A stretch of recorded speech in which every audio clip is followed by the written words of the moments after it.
IPL mega ஆக்ஷனில் CSK டீமோட action strategy எப்படி இருக்கும், எந்த மாதிரி பிளேயர்ஸை டார்கெட் பண்ணால் சிஎஸ்கே டீம் அவங்களோட கோரை திரும்பி ரீகன்ஸ்ட்ரக்ட் பண்ண முடியுங்கிறத பற்றி தான் இப்போ நம்ம இந்த வீடியோவில் பார்க்க போகிறோம்.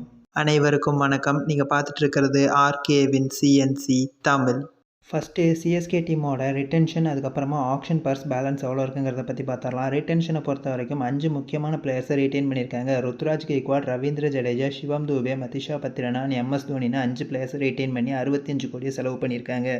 ஸோ சிஎஸ்கே டீமோட ஆக்ஷன் பர்ஸ் மிச்சம் எவ்வளோ இருக்குன்னு பார்த்தோம்னா 55 கோடி இருக்குது.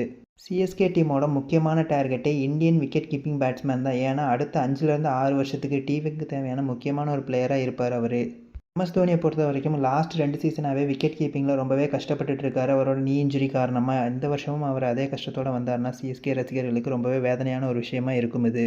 ஒருவேளை சிஎஸ்கே டீம் ஹார்டாக புஷ் பண்ணி ரிஷப் பண்ட் இல்லை இஷன் கிஷனை வாங்கிட்டாங்கன்னா அடுத்த 10 வருஷத்துக்கு சிஎஸ்கே டீமோட விக்கெட் கீப்பிங் ஆப்ஷன் செட்டில் ஆயிரும். இதன் காரணமாக விக்கெட் கீப்பரை பற்றி அடுத்த 10 வருஷத்துக்கு சிஎஸ்கே டீம் யோசிக்க வேண்டிய அவசியமே இருக்காது.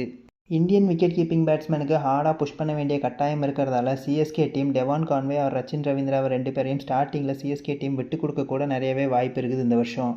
இதனால் கம்மியான அமௌண்ட்டில் வர ஓப்பனர்களான டேவிட் வார்னர், லைடன் மார்க்கர் மாதிரியான ஒரு பிளேயரை வாங்கலாம்.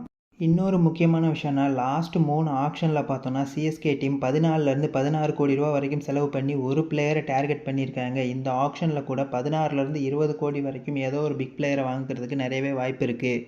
இந்தியன் விக்கெட் கீப்பிங் பேட்ஸ்மேனில் ஒருத்தரை கம்மியாக வாங்கும் பட்சத்தில் சிஎஸ்கே டீம் மேக்ஸ்வெலுக்கு இந்த மாதிரியான ஒரு பெரிய அமௌண்ட்டுக்கு போகிறதுக்கு நிறையவே வாய்ப்பு இருக்குது. மேக்ஸ்வெல் வாங்கும் பட்சத்தில் அவர் நம்பர் 4 ஆப்ஷனில் ஃபிட்டான ஒரு பிளேயராக இருப்பார். மேக்ஸ்வெல் கிடைக்காத பட்சத்தில் கிளென் ஃபிலிப் கூட அந்த இடத்துல ஒரு பர்ஃபெக்டான ஆப்ஷனாக இருப்பார் சிஎஸ்கே டீமை பொறுத்த வரைக்கும். நம்பர் 5 and 6 பொறுத்த வரைக்கும் சிஎஸ்கே டீமில் 2 லெஃப்ட் ஹேண்ட் பேட்ஸ்மேன்கள் சிவம் துபே அண்ட் ரவீந்திர ஜடேஜா இருக்கிறதால சிஎஸ்கே டீம் அந்த ஆப்ஷன்ஸுக்கு பெரிதாக கவலைப்பட வேண்டிய அவசியம் இல்லை. நம்பர் 7 பொறுத்த வரைக்கும் இந்தியன் பவுலர்னு சொல்கிறத விட தமிழ்நாடு ஆஃப் ஸ்பின் பவுலரான ரவிச்சந்திர அஸ்வின் இல்லை வாஷிங்டன் சுந்தர் 2 பேர்த்தில் யாராவது ஒருத்தரை சிஎஸ்கே டீம் எடுக்கும் பட்சத்தில் off spin bowling option allrounder position fill ஆயிரும். ஃபாஸ்ட் பவுலிங்கை பொறுத்த வரைக்கும் சிஎஸ்கே டீம் நியூ பாலில் ஸ்விங் பண்ணுற பவுலர்ஸை ரொம்பவே லைக் பண்ணுற ஒரு டீம். இந்த ஆப்ஷனுக்கு தீபக் சேரை தான் காலங்காலமாக சிஎஸ்கே டீம் நம்பிக்கிட்டு இருந்தாங்க. ஆனால் லாஸ்ட் 3 இயர்ஸில் அவர்கிட்ட இருந்து அந்தளவுக்கு பர்ஃபார்மன்ஸும் இல்லை, ரொம்பவே இன்ஜுரி ப்ரோனான ஒரு பிளேயராகவும் இருக்கார். ஸோ அந்த இடத்துக்கு புவனேஸ்வர் குமார் ஒரு நல்ல ஆப்ஷனாக இருப்பார் இந்த வருஷம் ஆப்ஷனில் சிஎஸ்கே டீமுக்கு.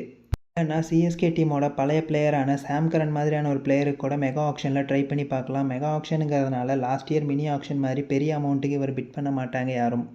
சிஎஸ்கே டீமோட ஓவர்சீஸ் ஃபாஸ்ட் பவுலராக மதிஷா பத்ரனா இருந்துட்டு இருக்காரு. அவருக்கு பேக்கப் ஆப்ஷனாக லாக்கி ஃபர்குசன் இல்லை கஸ் அட்கின்சன் மாதிரியான பிளேயர்களை சிஎஸ்கே டீம் எடுக்கலாம். இல்லைனா சிஎஸ்கே டீமோட முன்னாள் பிளேயர்களான ஜாஸ் ஹேசலூட், லுங்கி இங்கிலி இல்லை முஸ்தபிசுர் ரஹ்மான் மாதிரியான பிளேயர்களை கூட இந்த வருஷம் மெகா ஆக்ஷன்லையும் திரும்பி எடுக்கிறதுக்கு சிஎஸ்கே டீமுக்கு நிறையவே வாய்ப்பு இருக்குது. இதை தவிர சோஷியல் மீடியாவை பொறுத்த வரைக்கும் சிஎஸ்கே டீமோட மெயின் டார்கெட்ஸே ரவிச்சந்திர அஸ்வின் அண்ட் முகமது ஷமி தான் இந்த ஆக்ஷன்லங்கிற மாதிரியான பெரிய ரூமர்ஸ் போயிட்டுருக்கு.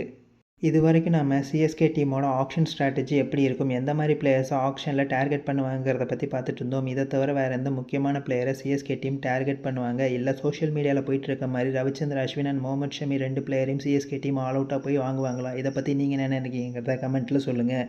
ஸோ அவ்வளோதான் ஃப்ரெண்ட்ஸ், இந்த வீடியோ இதோட முடியுது. உங்களுக்கு இந்த வீடியோ பிடிச்சிருந்தா லைக் பண்ணுங்கள், ஷேர் பண்ணுங்கள், மறக்காமல் நம்ம சேனலுக்கு சப்ஸ்கிரைப் பண்ணுங்கள். தேங்க்ஸ் ஃபார் வாட்சிங் திஸ் வீடியோ.